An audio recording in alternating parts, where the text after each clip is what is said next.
Okay, picture this. It's the dead of a Russian winter. You're in the absolute middle of nowhere, and the cold is just biting. Today, we're diving into an explainer of one of history's most baffling events, a story that has had investigators, scientists, and armchair detectives totally obsessed for over 60 years. We are taking a cinematic, chronological look at the facts, the hard evidence, and the actual science behind a tragedy that is literally just as haunting today as it was back then.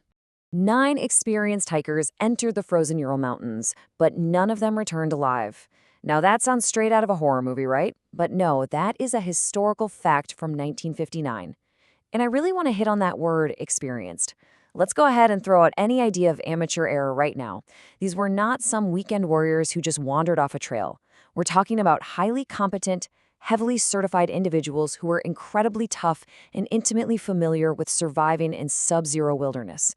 So when people of this caliber just vanish, you know something totally, catastrophically unexpected had to have happened. Let's set the stage a bit. The group was led by a 23-year-old engineering student named Igor Dyatlov.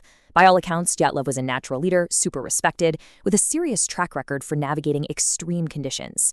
He put together this specific 1959 expedition with a very clear goal, which was to reach a really demanding peak in the unforgiving Ural Mountains. Now, this was a rigorous certification trip. The team was fully prepped for punishing weather, grueling climbs, deep snow, the whole shebang. They knew the risks, sure, but they also had the exact training to handle them. And for a while, everything was going perfectly according to plan as they trekked deeper into the isolated wilderness. So tracking their timeline, things started off with really high spirits on day 1. By day 14, they had pitched what would ultimately become their final campsite, right on the slopes of what local indigenous people actually call Dead Mountain. Day 16 was supposed to be their scheduled return date to civilization, but that date came and went in just total silence. Finally, on day 24, after alarm bells were ringing back home, a massive search operation kicks off. I mean, you can only imagine the suffocating tension for those rescue teams as they started tracing the group's final steps.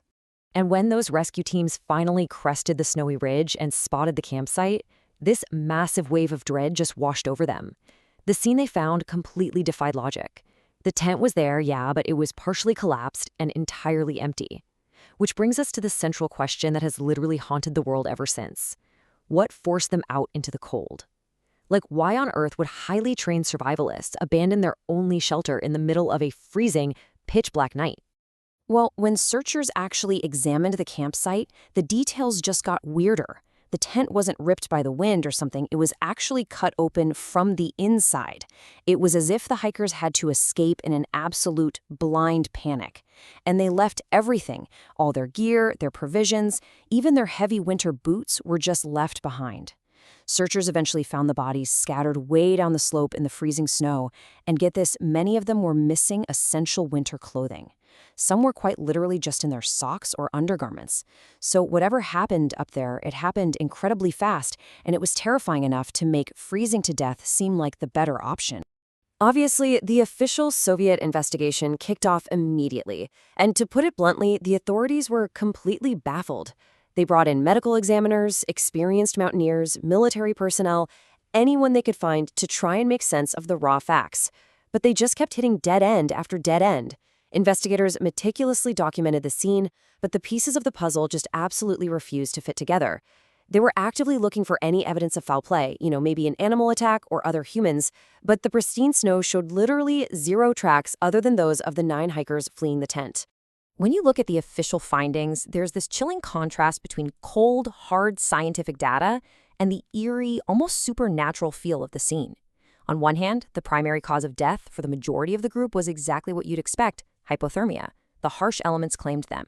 But then you have these severe, completely unexplainable anomalies. Several hikers sustained massive blunt force trauma.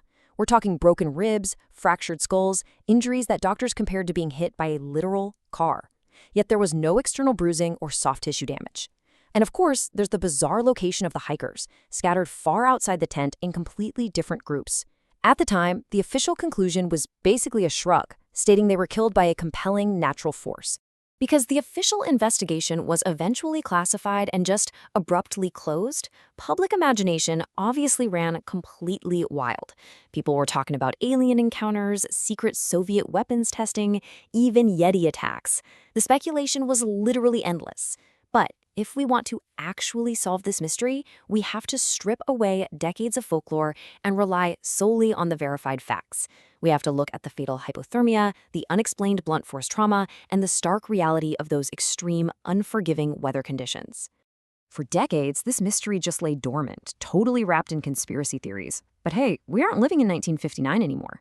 By applying cutting-edge computer modeling, advanced snow mechanics, and some incredibly rigorous analytical research, investigators have recently managed to pop this mystery box right back open.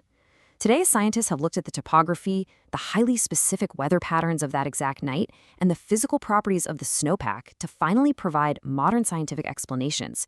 Explanations that strip away all the spooky folklore and rely purely on physics and environmental data. The leading scientific explanation hinges on a specific and frankly highly dangerous natural phenomenon called a delayed slab avalanche. Now, this is not the massive, roaring cloud of powder snow that you see in action movies. Actually, scratch that. It's more like a dense, cohesive block of hard snow that slides down a slope like a giant slab of concrete. But what makes it so incredibly deadly is the delayed aspect of it. This type of avalanche can be triggered completely unexpectedly by extreme weather, especially aggressive winds, hours or even days after a storm has already passed. It's stealthy, it's incredibly heavy, and it is brutally destructive.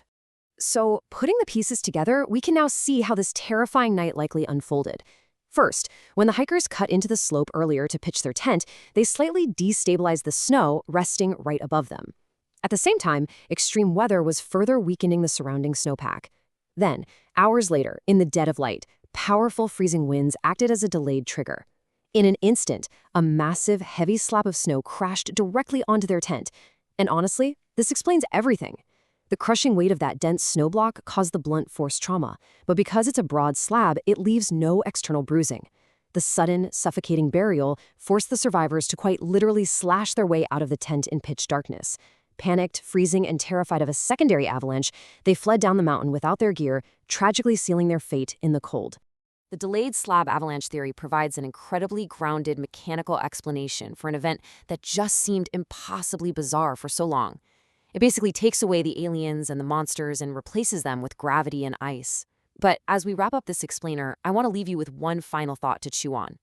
Why, even with these solid scientific explanations, does this mystery absolutely refuse to fade from our collective memory? Well, maybe it's because it reminds us of a really fundamental truth. No matter how experienced we are or how meticulously we prepare, nature possesses a raw, unforgiving power that can just rewrite the rules in an instant. The Dyatlov Pass expedition stands as this haunting monument to the human drive to explore and the terrifying, silent power of the natural world.